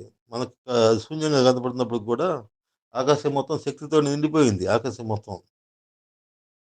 ఆకాశం శూన్యం కాదు. పరమాత్మ శక్తితోటి నిండిపోయిందన్నమాట. కాబట్టి మనం శూన్యం అనుకున్న ఆకాశంలో కూడా సర్వత్రా శక్తే ఉంది. ఇప్పుడు మనిషి చనిపోయిన తర్వాత ఏమవుతాడండి? మనిషి చనిపోయిన తర్వాత మనిషి ఆలోచనలు అలాగే ఉంటాయండి. శరీరం అయితే పోద్ది. పంచభౌతిక శరీరం ఏదైతే పంచభూతాలతోటి తయారైన శరీరం ఏదైతే ఉందో, అది చనిపోయిన తర్వాత మనం కాల్చిన తర్వాత గాని, పూడ్చిపెట్టిన తర్వాత గాని, అవి వాటర్ కలిసిపోతుంది. గాలిలో కలిసిపోతుంది. ఈ భూమి మాంసము అటువంటివన్నీ భూతత్వంలో కలిసిపోతుంటాయి. వేడి అగ్ని దీనిలో కలిసిపోతుంది. కాబట్టి పంచభూతాల శరీరం కలిసిపోతుందండి. కానీ మనస్సు ఉంది చూసారా? సూక్ష్మ శరీరం అంటారు. మనసుతో కూడిందంటే మనస్సు ప్లస్ అది మన ఆలోచనలతోటి కూడినటువంటి ఆ సూక్ష్మ శరీరం ఏదైతే ఉందో, ఆ సూక్ష్మ శరీరంలో ఆలోచనలకి ఎప్పుడు కూడా మనం ఏదైతే వాళ్ళు చనిపోయేటప్పుడు ఎటువంటి ఆలోచనలున్నాయో, అవే నెక్స్ట్ బర్త్‌కి క్యారీ అయితాయన్నమాట. అంటే నీ ఆలోచనలు అంటే నీ యొక్క ఆకాంక్షలు ఏవైతే కోరికలు ఏవైతే ఉన్నాయో, కోరికలు ఉన్నంత కాలం నీకు మళ్ళీ శరీరం తీసుకోవాల్సొస్తుంది. ఎందుకంటే నువ్వే మళ్ళీ ఒక శరీరాన్ని తయారు చేసుకుంటావు. నా కోరిక తీరడానికి కోరిక వ్యక్తం అయ్యే వరకు శరీరాలు వస్తూనే ఉంటాయన్నమాట. అంటే మనకి సముద్రం ఉందండి. సముద్రంలో బుడగలొస్తుంటాయండి. లేకపోతే అలలొస్తుంటాయండి. ఒక అల పోయిన తర్వాత మళ్ళీ కొత్త అలొస్తుందన్నమాట. అలని అలని సముద్రానికి వేరు చేసి చూడగలమా? అట్లాగే ఒక నదిలో మామూలుగా బయట వర్షం వస్తుందండి. బుడగలొస్తుంటాయి. ఒక బుడగ పోయిన తర్వాత ఇంకో బుడగ, ఇంకో బుడగ పోయిన తర్వాత ఇంకో బుడగ. అక్కడ నీళ్ళలో బుడగలు వస్తూనే ఉంటాయన్నమాట. ఎక్కడ కలిసిపోతాయి? ఆ నీళ్ళలోనే కలిసిపోతాయి. మళ్ళీ నీళ్ళలో నుంచి ఒక కొత్త బుడగొస్తుందన్నమాట. అప్పుడు నీ ఆలోచనలో ఉన్నంత కాలం నీకు ఆ శరీరాలు వస్తుంటాయన్నమాట. యదార్థంగా నీ ఈ ఏదైతే మనం ఆలోచనలు, అనుభవాలను సంపాదించామో అవి ఎప్పటికుంటాయండి. నీకు చిన్న ఉదాహరణ చెబుతానండి. ఒక చిన్న పిల్లవాళ్ళు అప్పుడే పుట్టిన పిల్లవాడుంటారు. 2 ఏళ్ళు, 3 ఏళ్ళు అయిన తర్వాత వాళ్ళు అన్ అన్‌ఎక్స్‌పెక్టెడ్‌గా వాడు వాడు మామూలుగా సంగీత స్వరాలు పలకటం, రాగాలను గుర్తుపట్టడం అవన్నీ చేస్తుంటారు చూడండి. కొంతమంది చిత్రలేఖనం చేస్తుంటారు. చెయ్యి పట్టుకొని ఒక పెన్సిల్ తీసుకొని గీయంగానే అది ఆకారం వచ్చేస్తుంది. ఇవన్నీ ఎట్లా వస్తాయి? పూర్వజన్మలో వాడు ఆ కళలో వాడికి మంచి నేర్పరితనం ఉండడం వల్ల అది బై బర్త్ వాడికి సహజంగా వస్తుందనమాట. కొంతమంది ఏకసంతాగ్రహాలుంటారు. ఒక విధంగానే ఎంబడే శ్లోకాలు శ్లోకాలను మళ్ళీ రీప్రొడ్యూస్ చేయగలిగే కెపాసిటీ మెమరీ గాని ఇవన్నీ ఉంటాయన్నమాట. శక్తులు రకరకాల శక్తులతోటి మనుషులు ఒక్కొక్కళ్ళు జీవితాల్లో సాధించిన శక్తులు ఏవైతే ఉన్నాయో అవి వేస్ట్ కావండి అవి. మనం యోగం చేస్తున్నామండి. యోగంలో ఒక స్థితికొచ్చాము. దేహం పోయిందనుకోండి. మళ్ళీ నెక్స్ట్ బర్త్‌కి మళ్ళీ అదే స్థితి నుంచి మళ్ళీ యోగం స్టార్ట్ అవుతుంది. కాబట్టి ఇది అంటే ఏంటి? మనకున్నటువంటి మానసిక స్థితి ఏది చనిపోయినప్పుడు ఎటువంటి మానసిక స్థితి ఉందో, అదే మానసిక స్థితి నెక్స్ట్ బర్త్‌కి కూడా క్యారీ అవుతుంది. అందులో ఆహ్, మానసిక స్థితిలో మనం ఎప్పుడు మరి ఈ ఈ జనన మరణ చక్రం నుంచి ఎప్పుడు బయటపడతాం? అంటే పూర్ణ జ్ఞానం కలగాలండి. పూర్ణ జ్ఞానం కలిగినప్పుడు అంటే పూర్ణ జ్ఞానం అంటే ఏంటండి? ఇప్పుడు మనం పుస్తకాల ద్వారా వింటున్నాము, చదువుతున్నాము, ఏవో అందరు చెప్పింది వింటున్నాము. ఇది జ్ఞానం కాదా? ఇది జ్ఞానం కాదండి. యథార్థమైన జ్ఞానం ఏంటంటే ఇంతకుముందు మీకు చెప్పాను ఒకటి. ఆనందమయ కోసంకి వచ్చిన తర్వాత ద్రష్ట, దృక్కు, దృశ్యము అన్నిట్లో ఉంది ఒకే ప్రాణశక్తి అని చెప్పి. ఇప్పుడు చెప్పాం కదా! శ్రీ సూక్తంలో ఏదైతే ఉందో శ్రీ సూక్తంలో ఏం చెప్పారండి? అమ్మవారి శక్తి సమస్త విశ్వంలో వ్యాపించి ఉందని చెప్పేసని. ప్రతి జీవిలోను అమ్మవారి శక్తే ఉంది. ప్రాణశక్తికి కులాలున్నాయా? ప్రాణశక్తికి లింగ భేదం ఉందా? ప్రాణశక్తిలో ముసలితనం, కుర్రవాడు అని చెప్పేసి తేడాలేమన్నా ఉన్నాయా? ప్రాణశక్తిలో ఏమన్నా ఉన్నాయంటే డిఫరెన్సెస్ ఏమన్నా ఉన్నాయా? అన్నిట్లో ఆ ప్రాణశక్తి సమానంగా ఉంది గదా! ఒక వృద్ధుల్లో గాని, ముసలోళ్ళకి గాని, గుడ్డివాళ్ళలో ముందే దైవ శక్తులున్నాయి గదండీ! ప్రాణశక్తి ఉంటే కదా! వాడు ఆ దేహం వచ్చేది. ఈ దేహంలో కార్యక్రమాలు జరుగుతాయంటే ప్రాణశక్తి ఉంటే కదా! ఆ ప్రాణశక్తికి ఏమన్నా అవిటితనం అటువంటివి ఏమన్నా ఉన్నాయా? కుల భేదాలున్నాయా? మత భేదాలున్నాయా దానికేమన్నా? లింగ భేదాలున్నాయా? ఇది ఆడవాళ్ళ ప్రాణశక్తి, ఇది మగవాళ్ళ ప్రాణశక్తి అని చెప్పేసి ఏమన్నా తేడాలున్నాయా? కాబట్టి శక్తి అనే దానికి హ్మ్. తేడా లేదు. ఆడ, మగ తేడా లేని వర్గ భేదాలు గాని ఇవేమి లేవనమాట. శక్తి అనేది ఎక్కడున్నా శక్తే అది. అంటే మనం అందరం ప్రకృతిలో భాగం. ఆడ గాని, మగ గాని, పిల్లాడు గాని, వృద్ధుడు గాని, చదువు రానివాడు, చదువు వచ్చినవాడు ఎవరైనా ప్రకృతిలో భాగమే. భగవద్గీతలో ఏం చెప్తారండి? భగవద్గీతలో అందుకని ఏం చెప్తారంటే, ఎవరు పండితుడు అని చెప్పంటే, కుక్కలోను, పండితుల్లోనూ ఒక్కడే భగవంతుడి తత్వాన్ని, భగవంతుడిని చూడగలిగినటువంటి వ్యక్తి పండితుడు అని చెప్పంటారు. సమదర్శనం చేయగలిగిన అందరిలో ఉన్నటువంటి సమదర్శనం, ఆ శక్తిని చూడగలిగినటువంటి వ్యక్తి ఎవరైతే ఉన్నారో వాడు పండితుడని చెప్పంటారు. అంతేగాని శాస్త్రాలు చదివినవాడు వాడు పండితుడు కాదండి. శాస్త్రాలు చదివి అన్నీ అందరికి చెప్పటం, చేయటం దానివల్ల పాండిత్యం రాదండి. పాండిత్యం ఏంటంటే యథార్థమైన పాండిత్యం ఏంటంటే సమదర్శనం చేయగల కెపాసిటీ. అందరిలో ఉన్నటువంటి ఒకటే శక్తిని మనం మనం చూడగలిగేటటువంటి ఆ తత్వానికి మనిషి అది జ్ఞానం అంటే. మనం పూజ చేసేటప్పుడు ఏం చేస్తుంటాము? పూజ చేసేటప్పుడు నైవేద్యం పెడతాం. నైవేద్యం ఎట్లా పెడతాం? ఓం ప్రాణాయ స్వహ, ఓం జ్ఞానాయ స్వహ, ఓం ఉదానాయ స్వహ, ఓం సమానాయ స్వహ ఇవి మనం ఈ ప్రాణానికే సమర్పణ చేస్తాం. అంతేగాని ఆ పటంలో ఉన్న దేవుడికి గాని, లేకపోతే ఇంకా మనం పూజించే దేవతలకు గాని వాటికి చేయం. ఏవి చేస్తామండి? లోపల ఉన్నటువంటి అమ్మవారికే చేస్తాం. ఎందుకంటే అమ్మవారు మనకి మా అమ్మవారు కరుణిస్తే మనకి అన్ని సంపదలు సిరి సూక్తం ఉంటది. అమ్మవారి యొక్క పూజ అనమాట. అమ్మవారి పూజ అంటే ప్రాణశక్తి పూజ అనమాట. ఇప్పుడు ఇప్పుడు అన్నదానం ఏర్పాటు చేశారు గుళ్ళల్లో. ఎందుకు ఏర్పాటు చేశారు? ఆహారం రూపంలో డైజెషన్ అంతా చేసేదంటే ప్రాణశక్తి అనమాట. ఒక వ్యక్తికి మనం ఆహారం పెట్టడం ద్వారా లోపల ఉన్నటువంటి ఆ ప్రాణశక్తి అమ్మవారికి సేవ చేస్తున్నట్టుగా లెక్క అనమాట. ఒకడికి ఆకలి తీర్చడం ద్వారా మనం అమ్మవారి పూజ చేస్తున్నట్టుగా లెక్క. యా దేవి సర్వభూతేషు కాంతి రూపేణ సంస్థిత, శాంతి రూపేణ సంస్థిత అది అపరాజిత స్తోత్రాలు చెప్పాం. అమ్మవారి పూజ ఏ రకంగా చేయొచ్చు అని చెప్పేసి, ఎన్ని రకాలుగా అమ్మవారు ఉంటుంది, అమ్మవారిని ఏ రకంగా పూజించొచ్చు అని చెప్పేసి అనమాట. నిద్రా రూపంలో ఏమో ఉంటుంది, కాంతి రూపంలో ఏమో ఉంటుంది, తర్వాత క్షుధా రూపంలో అంటే ఆకలి రూపంలో ఉండేది ఆమె అనమాట. కాబట్టి ఆ ప్రాణశక్తికి ఒకడికి ఆహారం పెడుతున్నామంటే అర్థం ఏంటండి? అమ్మవారికి పూజ చేస్తున్నట్టు లెక్క. కుంకుమలు, పసుపు కుంకుమలు వేయటం కాదండి. మన జీవితంలో ఎట్లా ఉండాలంటే, మన జీవితంలో ఈ రకమైనటువంటి యజ్ఞకర్మలు చేస్తుండాలి. యజ్ఞకర్మలు అంటే మనం ప్రాణశక్తి ఏం చేస్తుందండి, అందరికీ ఎప్పుడు లోపల ఉండి పనిచేస్తూ వాళ్ళ యొక్క ఎప్పుడు ఏది అవసరమో మన మన జీవన ప్రక్రియలను నడుపుతున్నది కదా! ఆ జీవన ప్రక్రియలను సక్రమం నడపడానికి మనం సహాయపడుతుంటే అమ్మవారి సేవ చేస్తున్నట్టు మన లెక్కనమాట. అంటే ఏంటి, పరోపకారార్థమిదం శరీరం. ఇతరులకు ఉపకారం చేయడం కోసం ఈ శరీరం ఏర్పడింది. శరీరంలో పనిచేసేదేంటంటే ప్రాణశక్తి అనమాట. ప్రాణశక్తి యొక్క ఆహ్, మెయిన్ ఉద్దేశ్యం ఏంటంటే అందరికి సహాయపడటం అనమాట. కాబట్టి అందరికి సహాయపడటం అనే గుణం అనేది సాధకుల్లో డెవలప్ కావాలన్నమాట. శ్రీ సూక్తం ద్వారా మనం తెలుసుకోవాల్సిందేంటంటే, అందరిలో ఒకటే ప్రాణశక్తి పనిచేస్తుంది. అందరిలో ఉన్నటువంటి శక్తి ఒకటే. కాబట్టి మనకు వైవిధ్యం లేదు. అందరిలో ఈ వైవిధ్యాన్ని వదిలేయాలి ఇక. సమస్తంలో సమస్తంకి మూలం ఏంటంటే ప్రాణశక్తే. అందరిలో పనిచేసే ప్రాణశక్తే. నా ప్రాణశక్తి వేరు కాదు. నీ అందరి ప్రాణశక్తి ఒకటే. అందుకని మీరాబాయి ఒకసారి ఒక శ్రీకృష్ణ దేవాలయానికి వెళ్ళి లోపలికి అడుగు పెట్టడానికి లోపలికి అడుగు పెడుతుంటే అక్కడున్న పూజారి, "స్త్రీలకు ఇక్కడ ప్రవేశం లేదు" అని చెప్పంటాడు. పురుషులు మాత్రమే రావాలి. స్త్రీలకు లేదు, ప్రవేశం లేదంటే ఒక మాట ఉంటుంది. ఇక్కడ ఉంది ఈ ప్రపంచంలో ఉందంతా స్త్రీలే కదా! అంటుంది. పురుషులు ఎక్కడున్నారని చెప్పి. పురుషుడంటే ఆత్మ.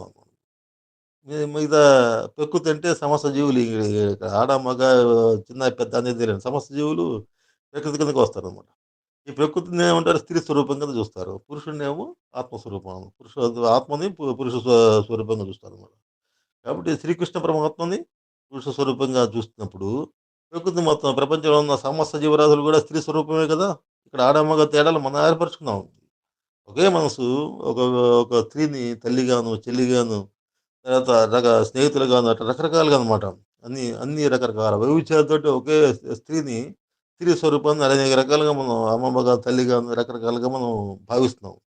కాబట్టి ఇదంతా చేసేది ఏదండి? ఈ వైవిధ్యం అంతా వైవిధ్యం ఎన్ని రకాలైనటువంటి నామరూపాలతోటి ఉన్న ప్రపంచాన్ని ఇంత వైవిధ్యభరితమైన ప్రపంచానికి మూలమేదండి? ఆ ప్రాణశక్తి అనమాట. ప్రాణశక్తి కారణంగా అది ప్రాణశక్తి మనసులాగా వచ్చి మనసుగా మారి మనకి ఇన్ని రకాల వైవిధ్యాల్ని చూపుతుందనమాట. కాబట్టి మనం ఎక్కడికెళ్ళాలండి? మూలంకెళ్ళాలి. మనసు పరిధి నుంచి వెళ్ళిపోయి మనం ఎక్కడికెళ్ళాలి? హృదయ పరిధికెళ్ళాలి. హృదయ పరిధికి వెళ్ళినప్పుడు ప్రాణశక్తి యొక్క యథార్థ స్వరూపం ఏదైతే ఉందో, అంటే ప్రాణశ మన అమ్మవారి యొక్క యథార్థమైన స్వరూపం ఏంటంటే ఇవ్వటమే. ప్రకృతి మనకు అన్నీ ఇస్తుందండి. మనకి ఆహారం ఇస్తుంది. అన్ని రకాల శాంతి సౌఖ్యాలను ప్రసాదిస్తుంది ప్రకృతి. కాబట్టి ప్రకృతిని ఆరాధించడం అంటే, అమ్మవారిని ఆరాధించడం అంటే ప్రకృతిని ఆరాధించడం అనమాట. ప్రకృతిలో రూపంలో ఉన్నటువంటి జీవుల్ని, వాళ్ళకి సేవ చేయడం ద్వారా మనం ఈ ఈ అమ్మవారి సేవ చేస్తున్నట్టు లెక్కనమాట. కాబట్టి శ్రీ సూక్తం ద్వారా మనం తెలుసుకోవాల్సిందేంటంటే, ఒకే ప్రాణశక్తి సమస్త జీవుల్లో వ్యాపించి సమస్త చైతన్య శక్తులు, సమస్త నామరూపాలు గల ప్రపంచంగా ఏర్పడింది అని చెప్పేసి అనే భావం మనలో మనసులో ఉండాల. అంతేగాని వాడు ఆ కులం వాడు, ఈవిడ ఈ కులం వాడు, వీడు పనికిరాని వాడు, నేను తెలుగులోడిని, నేనే ఉద్యోగస్తుడిని, నేను ఉద్యోగం లేదు వాడికి, ఇన్ని రకాలుగా మనం ఆలోచిస్తుంటే ఏమైతుంది? ఇవన్నీ మనసు పరిధిలో లోయర్ మనసు అంటారన్నమాట. లోయర్ మనసు ఉంది. రాక్షస తత్వం అంటారు దాన్ని. రాక్షసులు, దేవతలకి తేడా అదే. నేను, నాది, నా వాళ్ళు అనుకుని భావన చేసేవాళ్ళందరూ రాక్షసులే. అది కాకుండా అందరి మేలు కోసం ఎవరైతే దేవతలంటే అందరి మేలు కోసం పనిచేస్తారు వాళ్ళు. ఈ వరుణుడు గాని, అగ్నిదేవత గాని ఏ ఒకళ్ళ కోసం చేయరు కదండీ! సూర్యుడు, సూర్యచంద్రులు వీళ్ళందరూ అందరి మీద సమానంగా ఇది ఉంటుందన్నమాట. వాళ్ళ ప్రభావం అందరి మీద సమానంగా ఉంటుంది. అట్లాగే మనం దేవతా స్థితిని పొందినప్పుడు ఇతరులకు మేలు చేసేటువంటి స్వలాభం వదిలేసి, స్వార్థం వదిలేసి మనం హృదయపూర్వకంగా చేయాలండి. పనులు చేసేటప్పుడు ఎందుకని ఏం చేయమంటున్నాము? మనం చేసేటప్పుడు సహనం, ఓర్పు, ప్రేమ, దయ, ప్రేమ ఈ తత్వాలతోటి చేయమని చెప్పేసి అనటానికి కారణం అది. ఇవన్నీ దేనికి సంబంధించినవండి? ఉన్నతమైనటువంటి ప్రజ్ఞాస్థితులకు సంబంధించిననమాట. మన శరీరంలో మన శరీరంలో అంటే లోయర్ మైండ్ ఒకటుంది. ఉన్నతమైన ప్రజ్ఞాస్థితులు గూడా ఉన్నాయండి. ఉన్నతమైన ప్రజ్ఞాస్థితులంటే దేవతా స్థితులనమాట. అది దిగువ స్థాయి మనసంటే లోయర్ మైండ్ అంటే ఈ ఈ స్వార్థంతోటి కూడిన రాక్షస ప్రవృత్తి అనమాట. కాబట్టి మనము ఫస్ట్ ఎట్లా మారాలండి?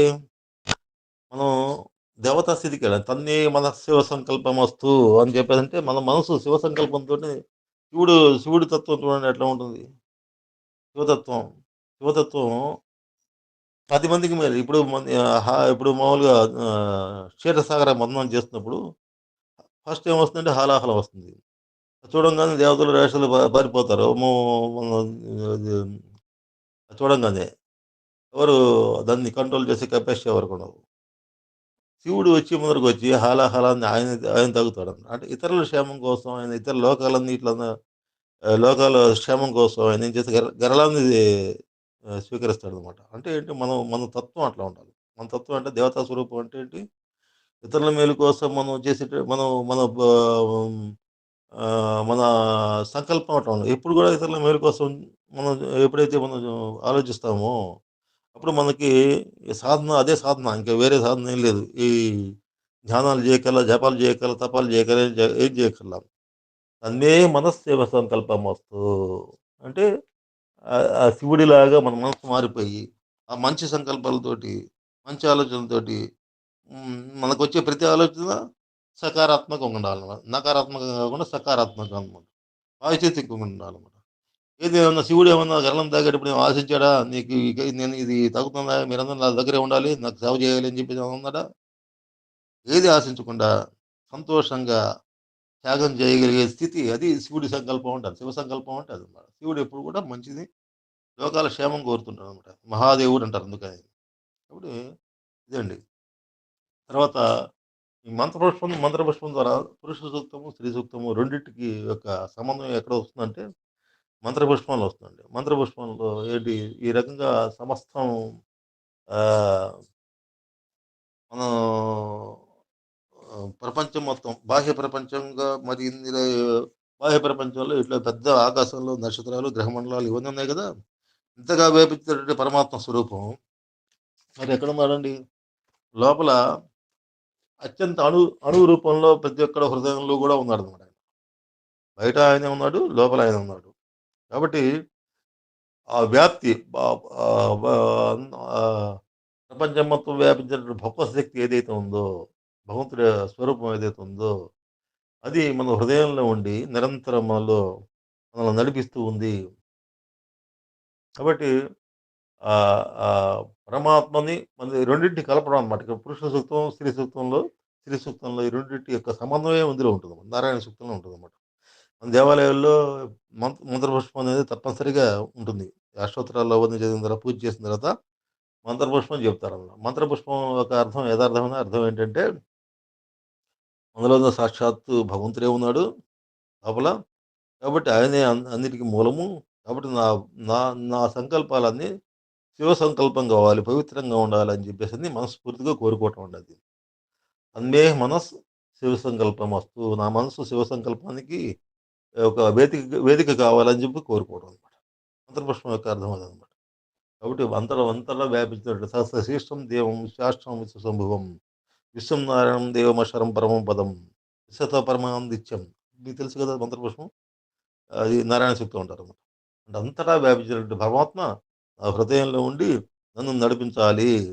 ఆయనకి నేను ఈ ఈ ఈ పుష్పాలని ఆయనకు సమర్పిస్తున్నాను అని చెప్పేసని అంత పవిత్రంగా మనం దేవాలయానికి వెళ్ళినప్పుడు మనం ప్రార్థన చేయాలండి.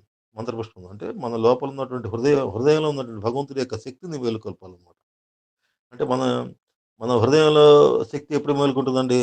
మన ఆలోచనలు బాహ్యంగా మనం ఆలోచించేటువంటి ఈ బాహ్య ప్రపంచంలో మన ఆలోచనలు తగ్గుతున్న కొద్దీ బాహ్య ప్రపంచంలో ఉన్న మనసుతోటి చేసే ఆలోచనలు తగ్గాలి. గుళ్ళోకెళ్ళినప్పుడు ఎట్లా ఉండాలంటే, గుళ్ళో ప్రదర్శనలు కూడా చేయమంటారండి. ప్రదర్శనలు ఎట్లా చేయాలి? చాలా ప్రశాంతంగా చేయాలి. చాలా ప్రశాంతంగా, నెమ్మదిగా ప్రదర్శన చేయాలండి. హడావుడిగా వచ్చేసి ప్రదర్శన చేయడం వల్ల ఏం జరుగుతుంది? ఈ ప్రదర్శన చేయటం వల్ల ఇంకో రహస్యం కూడా మనం చెప్పుకున్నాం ఈరోజు. ఈ ప్రదర్శన యొక్క రహస్యం. ఈ టైమ్ స్పేస్ గురించి ఫస్ట్ మొదలుపెట్టాము. టైమ్ స్పేస్ గురించి ఈ అసలైన రహస్యం ఒకటుందండి. రహస్యం ఏంటంటే, మనకు టైం అనేది ఎట్లా ఏర్పడుతుంది, కాలం అనేది ఎట్లా ఏర్పడుతుందంటే, గ్రహగతులను బట్టి ఏర్పడుతుంది. గ్రహాల కదలికలను బట్టి ఏర్పడుతుందన్నమాట. ఇప్పుడు ఈరోజు చైత్ర మాసం, వైశాఖ మాసం, జ్యేష్ఠ మాసం, శ్రావణ మాసం ఇట్లా మాసాలొస్తుంటే మాసాలన్నిటిలో ఇవేంటంటే గ్రహాలు మారుతుంటాయి. గ్రహ గతులు మారుతుంటాయి. మారినప్పుడు వర్షాకాలం, గ్రీష్మ ఋతువు, వర్ష ఋతువు ఇట్లా శరద్ ఋతువు ఇట్లా ఋతువులు గూడా మారిపోతుంటాయన్నమాట. ఓ సంవత్సర కాలంలో ఋతువులన్నీ మారుతాయి. రాత్రి మగళ్ళు ఏర్పడతాయి గ్రహగతుల వల్ల. అప్పుడు కాలం అనేది ఎట్లా ఏర్పడుతుంది? గ్రహగతుల వల్ల ఏర్పడుతుంది. గ్రహగతుల వల్ల ఏర్పడుతుంది. ఈ గ్రహగతులు అంటే ఇవి ఎట్లా ఉంటాయండి? సూర్యుడి చుట్టూతో తిరుగుతుంటాయండి. పరిభ్రమిస్తుంటాయి. తన చుట్టూ తాను తిరుగుతుంటే తర్వాత సూర్యుడి చుట్టూ కూడా తిరుగుతుంటాయి. ఈ ఈ తిరగటం వల్ల ఏమైద్దంటే మనకి కాలం అనేది ఏర్పడుతుంది. కాబట్టి ఇది ఈ ఈ ఈ కాల స్వరూపంగా ఉన్నటువంటి ఈ గ్రహగతులనేది మన శరీరంలో కూడా ఉన్నాయండి. మన గ్రహగతులు ఏవైతే సూర్యుడి చుట్టూ ఎట్టయితే తిరుగుతున్నాయో, మన శరీరంలో కూడా అట్లాగా నిరంతరం ఒక ప్రక్రియ జరుగుతుందండి. మన శరీరంలో గూడా. మన శరీరంలో కూడా అణువులతోటి తయారై ఉంటదండి. అణువులతోటి, పరమాణువులతోటి తయారై ఉంటదనమాట. మనకి ఈ అణువుల్లో ఏముంటాయండి? అణువుల్లో ఎలక్ట్రాన్లు, ప్రోటాన్లు ఉంటాయండి. అంటే ప్రోటాన్లు సెంట్రల్‌లో ఉంటాయి. ఎలక్ట్రాన్లేమో దాని చుట్టూ తిరుగుతుంటాయండి. ఎంత స్పీడ్‌గా తిరుగుతాయో తెలుసా మీకు? కొన్ని లక్షల కిలోమీటర్ల సెకనుకి కొన్ని లక్షల కిలోమీటర్ల వేగంతో అవి తిరుగుతూ ఉంటాయి. నువ్వు చూడలేవు వాటిని. దాన్ని ఒక ఎలక్ట్రాన్‌ని నువ్వు ఎలక్ట్రాన్ మైక్రోస్కోప్ ద్వారా కూడా నువ్వు ఎక్కడ కరెక్ట్‌గా ఎక్కడ ఉంటదో నువ్వు చూడలేవనమాట. అంత స్పీడ్‌గా తిరుగుతుంటదనమాట లోపల. ప్రతి అణువులో గూడా, ప్రతి పరమాణువులో గూడా ఈ ఎలక్ట్రాన్‌లు, ప్రోటాన్‌లు ఉంటాయి కదా! ఈ ఎలక్ట్రాన్‌లు, ప్రోటాన్‌లు అవి ఆహ్, ఎలక్ట్రాన్‌లు ప్రోటాన్ చుట్టూ కేంద్రంగా ఉంటారు ప్రోటాన్ అంటే. దాని చుట్టూ తిరుగుతుంటాయండి. ఎంత స్పీడ్‌గా తిరుగుతాయంటే, మనం ఎలక్ట్రాన్ మైక్రోస్కోప్ ద్వారా గూడా దాన్ని కరెక్ట్‌గా ఐడెంటిఫై చేయలేమనమాట. అంత సూక్ష్మ స్థాయిలో ఉండి అంత స్పీడ్‌గా తిరుగుతున్నాయనమాట. కాబట్టి ఇవి నీ యొక్క జీవితాన్ని, లైఫ్‌ని నిర్ణయిస్తాయండి. ఆ స్పీడ్ ఎక్కువైతున్న కొద్దీ ఏమైద్దంటే, ఎలక్ట్రాన్‌ల, ప్రోటాన్‌ల యొక్క స్పీడ్ ఎక్కువైతున్న కొద్దీ ఏమైతుందంటే మనకి లైఫ్ అనేది దాన్ని బట్టి నిర్ణయించబడుతుందనమాట. ఎట్లయితే మనకి కాలం ఇట్లా మనం ఆహ్, బాహ్య గ్రహగతులను అనుసరించి ఎట్లయితే కాల నిర్ణయం మన సత్యయుగం, త్రేతాయుగము, ద్వాపరయుగం, కలియుగం అనే యుగాలు ఎట్లయితే నిర్ణయించబడ్డాయో, అదే విధంగా గ్రహగతులను బట్టి మన శరీరంలో కూడా ఈ ఈ లోపల తిరిగే ఎలక్ట్రాన్‌లు, ప్రోటాన్‌ల యొక్క స్పీడ్‌ని బట్టి మన యొక్క లైఫ్ ఎంతకాలం బతుకుతారు ఏంటనేది నిర్ణయించబడుతుందనమాట. ఇప్పుడు మామూలుగా యోగుల్లో ఏం జరుగుతుందంటే, యోగుల్లో సాధన ద్వారా ఏం చేస్తారంటే, ఎనర్జీ లెవెల్స్‌ని బాగా పెంచిన తర్వాత ఆహ్, ఆహ్, ఎలక్ట్రాన్‌లు, ప్రోటాన్‌లు అంటే అణువుల యొక్క డికేని ఆపుతారండి. అంటే డికే అంటే ఏంటంటే, వాటి యొక్క నాశనం అణువులు నిరంతరం ఏంటంటే, మనం యూజ్ చేస్తుంటే ఏమైతుంది, ఎక్కువగా యూజ్ చేసామనుకోండి ఏమైతుంది, తొందరగా ఖర్చయిపోతుంటాయనమాట. అంటే ఆ ఎనర్జీ లెవెల్స్ పడిపోతుంటాయి. అదే మనం ఎనర్జీని మనం నిల్వ చేసుకున్నాం అనుకోండి. నిల్వ ఎట్లా చేస్తాము? ఈ మంచి దేవతా స్థితిని మన సంకల్పాలు మంచి తన్మయ మనస్సు సంకల్పం వస్తుంది. మంచి సంకల్పాలు చేయటం ద్వారా, మనసులో మంచి సంకల్పాలు చేయటం ద్వారా మనకేమవుతుందంటే అణువుల డికేని అరికట్టొచ్చండి. మనకి ఎనర్జీ లెవెల్స్ పెరుగుతాయి లోపల. మంచి సంకల్పాలు చేయటం, మంచి ఆలోచనలు, మంచి త్రికరణ శుద్ధిగా పనులు చేయడం ద్వారా ఏం జరుగుతుంది? మనకి మా మన యొక్క ఎనర్జీ లెవెల్స్ బాగా పెరుగుతాయన్నమాట. ఎనర్జీ లెవెల్స్ పెరగడం అంటే అర్థం ఏంటంటే, ఎలక్ట్రాన్‌లు, ప్రోటాన్‌ల డికే అనేది క్షీణత అనేది ఆగిపోతుంది. క్షీణించడం అనేది ఆగిపోతుందనమాట. ఇది మరి లైఫ్‌ని పెంచుతుందండి అది. లైఫ్‌ని ఇప్పుడు చాలామంది యోగులు చూడండి 200 ఏళ్ళు, 300 ఏళ్ళు చాలా కాలం బతికిన వాళ్ళున్నారు.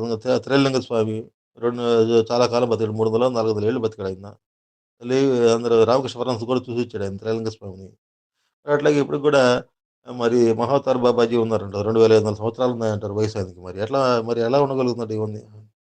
అంటే మనం ఈ ఈ ఈ స్పీడ్ ఏదైతే ఉందో దాన్ని మనం శ్వాసన ద్వారా కంట్రోల్ చేసుకోవచ్చండి. శ్వాసన ద్వారా మన యొక్క ఎనర్జీ లెవెల్స్ పెరుగుతున్నప్పుడు మన లైఫ్ కూడా పెరుగుతుంది. మన లోపల శక్తులు కూడా పెరుగుతాయి. మన ఇచ్ఛాశక్తి, క్రియాశక్తి, జ్ఞానశక్తి అన్నాం కదా! అవి కూడా పెరుగుతాయి. మన శరీరం మొత్తం పూర్ణం శక్తితోటి నిండిపోయినప్పుడు, మన బ్రెయిన్‌లో సెల్స్ మొత్తం యాక్టివేట్ అయినప్పుడు, అప్పుడు మనకి తెలియని భాష ఉండదు. తెలియని సంఘటన ఉండదు. మొత్తం సమస్తం తెలిసిపోతాయన్నమాట. మన బ్రెయిన్ సెల్స్‌లో ఇప్పుడు మనం ఒక 10% వాడుతున్నాం. సాధన ద్వారా దాన్ని ఇంప్రూవ్ చేసి, దాన్ని ఎక్కువ చేసామనుకోండి, మనకు అన్ని విషయాలు తెలుస్తాయి. జ్ఞానం అనేది అప్పుడు ఒక పరిపూర్ణ జ్ఞానం అనేది ఎప్పుడైతే నీలో కంప్లీట్‌గా సెల్స్ అన్నీ యాక్టివేషన్‌లోకి వస్తాయో, అప్పుడు పరిపూర్ణ జ్ఞానం అనేది లభిస్తుందన్నమాట. కాబట్టి అన్నిటికి మూలం ఏంటండి? ఈ టైంకి వీటికి మూలం ఏంటంటే లోపల భ్రమణం అనమాట. తిరగటం అనమాట. ఆ తిరగటం కారణంగా ఎలక్ట్రాన్‌లు మన శరీరంలో ఎలక్ట్రాన్‌లు అవన్నీ తిరుగుతుంటాం. తర్వాత మళ్ళీ బాహ్యంగా ఉన్నటువంటి ప్రపంచంలో స్థితిగతులు మారటం. ఇవన్నీ ఏంటంటే మనకి ఆహ్, మన లోపల ఉన్నటువంటి ఆ శక్తి ఏదైతే ఉందో తిరిగేటటువంటి శక్తి ఏదైతే ఉందో పరమాణువులో ఉన్నటువంటి ఆ శక్తి ఎలక్ట్రాన్ శక్తి దాన్ని తగ్గించగలిగితే ఏమవుతుంది లైఫ్ పెరుగుతుందనమాట. దాన్ని ఎక్కువ స్పీడ్ తోటి గాని తక్కువ స్పీడ్‌గా ఎళ్తున్నప్పుడు ఎక్కువ లైఫ్ అంటే దాన్ని ఏంటంటే రాబోయే దాని స్పీడ్ పెరిగితే బాహ్యంగా ఉన్నటువంటి బాహ్య ప్రపంచంలో ఉన్న గ్రహగతులకి అనుగుణంగా మన శరీరం ఉంటే ఏమవుతుంది మనకి వర్తమానంలో జరగబోయే విషయాలు అవన్నీ కూడా తెలుస్తాయన్నమాట. జరగబోయే విషయాలన్నీ ఎట్లా తెలుస్తాయంటే మనకి బాహ్య ప్రపంచంలో గ్రహగతుల యొక్క స్పీడ్ ఏదైతే ఉందో దానికంటే ఎక్కువ స్పీడ్ తోటి మనం లోపల ఉన్నటువంటి ఈ పరిభ్రమణం ఎలక్ట్రాన్‌లు ఈ కణాల యొక్క పరిభ్రమణం జరిగినప్పుడు అంటే ఏంటి ఎక్కువ ఎక్కువ బ్రెయిన్ సెల్స్ యాక్టివేషన్‌లోకి వచ్చినప్పుడు ఎనర్జీ లెవెల్స్ బాగా పెరిగినప్పుడు మనకు రాబోయే విషయాలు కూడా తెలుస్తాయి. జరిగిపోయిన విషయాలు తెలుస్తాయి. అంటే ముందరకి ఒక శక్తి ఉందండి. ఒక దాన్ని ఇప్పుడు ఫ్యాను మనకి ఇంటికి కరెంట్ సప్లై అయితుందండి. దాన్ని మనం పెంచటం ద్వారా దాని స్పీడ్ పెంచొచ్చు. అది నాబ్‌ని తిప్పటం ద్వారా రెగ్యులేటర్‌ని.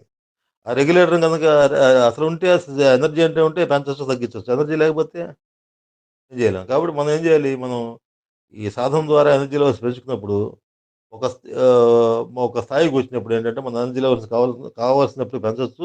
లేనప్పుడు తగ్గించొచ్చనమాట. మెడిటేషన్‌లో కూర్చున్నాము. అది అన్నీ ఎక్కడెక్కడ జీవన ప్రక్రియలన్నీ ఆగిపోయి ఉంటాయి.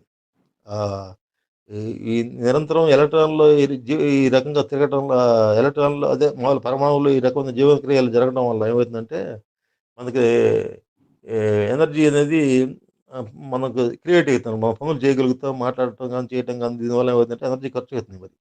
ఖర్చయినప్పుడు మనం ఎనర్జీని రీగెయిన్ చేయాలి మళ్ళీ. రీగెయిన్ చేయాలంటే ఆహారం ద్వారా, ఆక్సిజన్ ద్వారా, వాటి ద్వారా మనం ఆ ఎనర్జీ లెవెల్స్ పెంచేస్తామనమాట. అంటే ఇక్కడ ఒకటి మనం అర్థం చేసుకోవాల్సిందేంటంటే ఇంకోటుందండి అర్థం చేసుకోవాల్సింది. మన సంకల్పాన్ని అనుసరించి మన ప్రాణశక్తి ఉంటదండి. మన సంకల్పాలను అనుసరించి ప్రాణశక్తి పనిచేస్తుంటుంది. మన సంకల్పాలన్నీ కోరికలతోటి నిండిపోయిందనుకోండి. కోరికలు ప్రతిరోజు ఏదో ఒకటి అది కావాలి, ఇది కావాలి, ఇది కావాలని రకరకాల కోరికలు పెట్టుతూ ఉంటాం. నిరంతరం ప్రాణశక్తి వేస్ట్ అయితూనే ఉంటుంది. దానికోసం ప్రయత్నిస్తుంటాం. ఆ ఆలోచనలు ఉన్నా కూడా మన ప్రాణశక్తి వేస్ట్ అయితుందనమాట. కాబట్టి భగవంతుడిచ్చిన దాంతోటి సంతృప్తిగా జీవితం గడుపుతున్నామనుకోండి, ప్రశాంతమైన జీవితం గడుపుతున్నామనుకోండి, మన ప్రాణశక్తి అంటే ఈ బయటకి వేస్టేజెస్ అనేది ఆగుతుందనమాట. యోగులు చేసేదంటే యోగుల సాధన ద్వారా వాళ్ళేంటంటే ఏది కోరరండి. భగవంతుడు ఏది ఇస్తే దాంతోటి సంతృప్తిగా ఉంటారు. అందుకనే యమ నియమాలు పాటించమని చెప్పడానికి కారణం అది. యమ నియమాలు పాటించడం వల్ల ఏమైందంటే మనకి ప్రాణశక్తి ఈ లెవెల్స్ అనేది తగ్గకుండా ఉంటాయన్నమాట.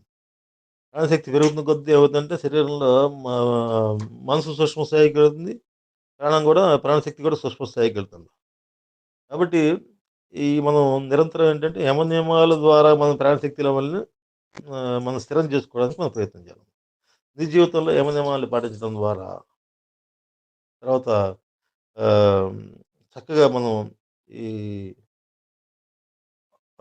సర్వత్రా వ్యాపించినటువంటి ఆ భగవంతుడి యొక్క శక్తిని మనం హ్మ్. అందరిలో ఉన్న శక్తిని మనం గమనిస్తూ యజ్ఞ కర్మలు చేయటం ద్వారా కర్మలు కూడా ధర్మబద్ధంగా ఉండాలి. ధర్మబద్ధంగా అంటే యజ్ఞ కర్మలు చేయటం. 10 మందికి ఉపయోగపడే కర్మ చేయటం అన్నమాట. చేయటం ద్వారా మనం ఆ స్థితికి చేరుకోవచ్చనమాట. ఏది శివ సంకల్పం ఏదైతే ఉందో ఆ సంకల్ప స్థితికి మనిషి చేరటమే యోగానికి పరాకాష్ట అనమాట. అందుకనే శివ పరమాత్మను యోగానికి యోగిరాజుగా చెప్తారనమాట. అంత యోగానికి ఎవరండి? ఆయన మరి యోగ సాధనకి శివ పరమాత్మ అని చెబుతారు. శివుడిని చెప్తారనమాట. ఆయన గురువుగా చెప్తారనమాట. కాబట్టి అటువంటి సంకల్పాలు ప్రతి ఒక్కడు మరి సాధనలో మనం ఏర్పరచుకోవాలండి. ఇవన్నీ ఏంటంటే మన ఇంత వాల్యుబుల్ ఇంత ఇంత విలువైనటువంటి శరీరాన్ని అంటే మానవ దేహం ఇంత అత్యంత ఉత్కృష్టమైనటువంటి ఆహ్, గిఫ్ట్ కింద లెక్కనమాట. భగవంతుడిచ్చిన గిఫ్ట్ ఇది. దీన్ని సక్రమంగా మనం ఉపయోగించుకున్నప్పుడు మనకి ప్రజ్ఞాస్థితులనేవి వస్తాయండి. ఎందుకొస్తాయంటే లోపల భగవంతుడి శక్తే ఉంది లోపల. భగవంతుడే ఉన్నాడు లోపల.